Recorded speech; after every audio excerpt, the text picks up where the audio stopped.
నేను కాంగ్రెస్ పార్టీని ముఖ్యంగా ఇక్కడున్న కాంగ్రెస్ ప్రభుత్వాన్ని సూటిగా ఒక 3-4 ప్రశ్నలు ఆ పిల్లల తరపున మా పార్టీ తరపున కూడా అడుగుతా ఉన్నాను. ఒకటి, ఇవాళ మీరు చేస్తున్న దాష్టీకం, మీరు చేస్తున్న అరాచకం గత 3 రోజులుగా వందల సంఖ్యలో బుల్డోజర్లను పంపి, వందల సంఖ్యలో అక్కడ హిటాచీ మెషిన్లను పంపి, వందల మంది పోలీసు వాళ్ళని పెట్టి ఎందుకు ఇంత ఆగం, ఇంత గందరగోళంగా అక్కడ ఉండే చెట్లను కొట్టేసి, అక్కడ ఉండే జంతువుల్ని తరిమేసి, అక్కడ ఏమీ లేదో అదంతా బంజరు భూమి అని చెప్పడానికి ప్రభుత్వం ఎందుకింత ఆరాటపడుతున్నది చెప్పాలని నేను కోరుతా ఉన్నాను. ముఖ్యంగా ఈ ప్రాంతం అంటే మొత్తం హైదరాబాద్ సెంట్రల్ యూనివర్సిటీ తీసుకుంటే దాదాపు 2600 ఎకరాలు దాటి విస్తరించి ఉన్న ఒక విశ్వవిద్యాలయం అది.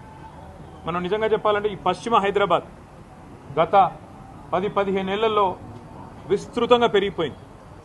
అది మన గచ్చిబౌలి కావచ్చు, నానక్రామ్గూడ కావచ్చు, ఖాజాగూడ కావచ్చు, ఆ ప్రాంతం మొత్తం శేర్లింగంపల్లి దాకా ఎక్కడికక్కడ ఇవాళ కోకాపేట దాకా విస్తృతంగా ఒక కాంక్రీట్ జంగల్గా మారిపోయిన పరిస్థితి.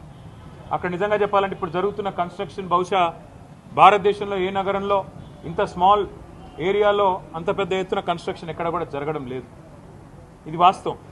అక్కడ మా గవర్నమెంట్ ఉన్నప్పుడు కూడా మరి 57-56 అంతస్తుల బిల్డింగ్లకి మేము కూడా పర్మిషన్లు ఇచ్చిన మాట కూడా వాస్తవం. ఇవాళ అక్కడ జరుగుతున్న నిర్మాణం కొన్ని లక్షల కోట్ల స్క్వేర్ ఫీట్ల నిర్మాణం అక్కడ జరుగుతూ ఉంది. ఒక కాంక్రీట్ జంగల్గా ఆ ప్రాంతం మొత్తం భవిష్యత్తులో మారబోతూ ఉంది.